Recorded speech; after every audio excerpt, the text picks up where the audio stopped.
Jadi cara terbaik ialah buat apa yang sama dibuat oleh Nabi Adam, bertaubat dan kembalilah pada Allah. Hak mana kita rasa sekarang jauh dengan Allah, rasa sayuk dengan Allah, rasa terkebelakang dengan Allah, maka hampir-hampirkanlah diri kita kembali mengenali pencipta kita dengan sebenar-benar pengenalan. Dan tak ada tempat yang paling terbaik untuk kita mengenali Allah kecuali bertandang, datang dan bertamulah ke rumah dia. Mana rumah Allah? Inilah. Hujung-hujung akhir zaman ni tak ada tempat terbaik untuk kita datang kecuali rumah-rumah Allah, masjid. Jadi di masjid inilah kita membina kesatuan, kita membina penyatuan, kita membina perpaduan. Di samping masyarakat-masyarakat, komuniti-komuniti yang lain.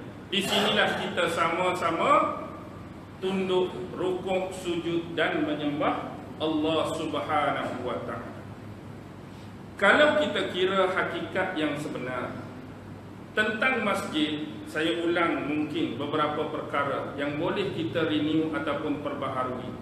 Falsafah yang selalu kita terima dalam ayat Al-Kursi ialah falsafah tentang fenomena tidak tidur dan tidak mengantuk. Ini fenomena paling besar dalam ayat Kursi, iaitu tidak tidur dan tidak mengantuk. Ini merujuk kepada zat Allah Subhanahu wa ta'ala. Dan sepatutnya apa yang berlaku kepada rumahnya juga tidak tidur dan tidak mengantuk. Hakikatnya orang tua kata, kalau nak tengok orang sakit, pergi hospital. Nak tengok orang jahat, pergi penjara. Nak tengok orang sihat, pergi panggung wayang dengan pasaraya. Nak tengok orang mengantuk, pergilah ke masjid. Okey, bukan di sinilah. Baik. Fenomena tidak tidur dan tidak mengantuk seharusnya juga berlaku pada rumah-rumahnya. Tetapi hari ini kita terfikir, kenapa rumah-rumah Allah ada operation hour? Ada waktu-waktu tertentu dia beroperasi dan ada waktu-waktu tertentu dia ditidur dan dilenakan. Contoh sekarang dia beroperasi sebab ada kuliah malam ni sampai pukul 10.30 ke pukul 11. Lepas tu bila pula bangun? Pukul 5 sekarang, pukul 6 sekarang. Baik, fenomena ni berlaku sejak lama. Bahkan zaman khalifah-khalifah dulu, bukan khalifah 4 lah, zaman khalifah-khalifah Abbasiyah memang sudah berlaku penutupan-penutupan masjid seperti ini. Tapi awal sebelum tu masjid sentiasa terbuka, terdedah 24 jam. Sebab tu antara falsafah Rasulullah tentang masjid, dia dirikan rumah dia sekitar kawasan masjid. Sebab kadang-kadang tetamu datang ni dia tak kira masa. Mungkin datang pukul 2, mungkin datang pukul 4. Jadi sudah ada orang-orang yang dikhaskan oleh Rasulullah untuk menyantuni dan menghadapi orang-orang ni. Satu lagi, kadang-kadang manusia ni dia tak sama. Kita kadang-kadang pukul 2 pagi bergaduh dengan bini. Nak tidur rasa tak selesa dah. Allah, tadi baru bergaduh, tengok muka pun lain macam. Jadi nak cari kesejahteraan hati ni, nak pergi sembahyang tahajud lah kat masjid. Tapi hari ni pukul 3 pagi start kereta pergi masjid. Masjid mana agak-agak buka? Masjid Aman tutup kedap. Saya tak tahu tutup kedap, tapi contoh lah tu. Pi pula lalu tadi, ingat lagi nama masjid, Masjid As-Salam, tutup juga. Mari masjid ni buka ke pukul 3? Bukan tutup. Okey, katakanlah tutup, kemungkinan berpeluang untuk solat sekiranya masjid ada beranda luar. Okey lah. Kalau tak ada, contoh bayangkan saya pukul 3 pagi, sebenarnya kita datang nak masuk sembahyang, tapi duk mengendap-endap depan cermin tu pukul 3 pagi. Mari pula tu imam, saya dianggap apa dah? Sebenarnya kita nak sembahyang, tapi orang anggap apa masa tu? Tak ada pintu ke ni? Ingat-ingat, mari bawa apa? Dan orang belakang tu mari bawa apa? Kayu. Oh, pencuri. Nak lari tabung masjid, nak korek tu, nak poket ni, nak ni. Macam-macam tanggapan. Tapi kenapa dia tidak berlaku di rumah-rumah ibadat agama? Kenapa rumah ibadat agama lain boleh operation hour 24 jam? Mungkin kita kata tak seramai kita. Sikit boleh jadikan alasan. Baik.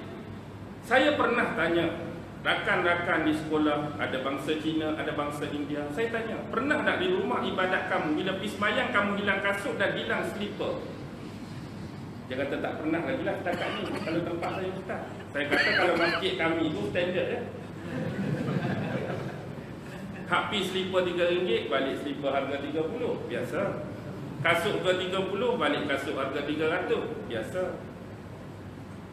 Tambah-tambah musim hari raya, betul. Kadang-kadang hak tu Allah Akbar sebelah kita tu lah. Hak repat, hak rembat kasut kita. Tadi dia di sebelah Allahu Akbar. Rupanya dia yang rembat. Masalah kenapa hak kita berlaku? Kenapa hak kita berlaku? Dan kecurian-kecurian pun berlaku. Inilah sebenarnya dia ada, kita kata apa? Dua pertentangan antara nak melorongkan masjid kepada orang-orang yang nak beriktikaf dengan nak menjaga aset-aset dan benda-benda berharga dalam masjid. Jadi kita tengok hak mana lebih. Antara ramai orang nak mari tahajud ke masjid akan terbuka kepada barang ni dicuri. Hak mana mudarat paling besar?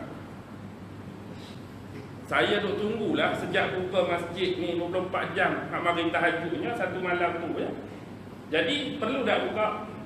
Kita kata keperluan tak ada, tutup. Tapi untuk orang masuk ke redah speaker, redah radio, redah ni lebih besar tutup. Saya nak buat apa? Tengok keperluan. Satu. Baik. Bila kita tengok satu benda lagi tentang masjid. Tengok, ini saya selalu sebut. Cuba tengok slipper kat luar. Cuba tengok slipper kat luar. Banyak slipper tak? Bukan bak curi slipper ni. Saiz setiap seorang sama tak? Tak sama. Ni bermaksud ukuran kita tak sama dan ukuran kita sememangnya berbeza. Tapi ingat, pakailah mengikut saiz yang terbaik untuk kita demi keselesaan dan ketenangan. Apa kata kalau saya suruh seorang yang berkaki besar pakai selipar kecil? Apa dia rasa? Tok Imam kaki panjang dan besar, tolong pakai kasut saiz 3. Bila Tok Imam pakai, jadi lagu. Muat ke tak muat? Tak muat. Ini akan menyakitkan dan menyusahkan dia. Jadi pakailah ikut saiz yang sebenar. Dan kita cuba tukar. Apakah yang akan terjadi kalau orang kaki kecil kita pakai saiz 9 atau 10? Dia akan jadi apa? Masuk tapi longgar. Nak jalan pun payah, nak lari pun tercabut. Jadi pakailah ikut saiz masing-masing. Jadi memang kita ada perbezaan, tapi perbezaan itu cuma di luar. Bila kita masuk dalam rumah Allah, tak ada lagi. Anda nak tahu, tengok saja pada saf yang pertama. Pada saf pertama, ada orang tinggi, ada orang rendah. Ada hak kulit putih, ada kulit hitam. Ada hak kurus, ada hak gemuk. Ada hak kaya, ada hak miskin. Ada hak berada, ada hak tak berada.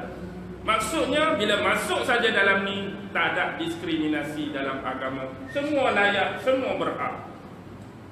Kau pernah jumpa masjid, bila mari saja tengok kita lebih kurang, abang gaji berapa bang? Saya gaji 800. Oh minta maaf, yang depan ni gaji 5,000 ke atas. Kalau abang gaji 800, tu sah nombor 15.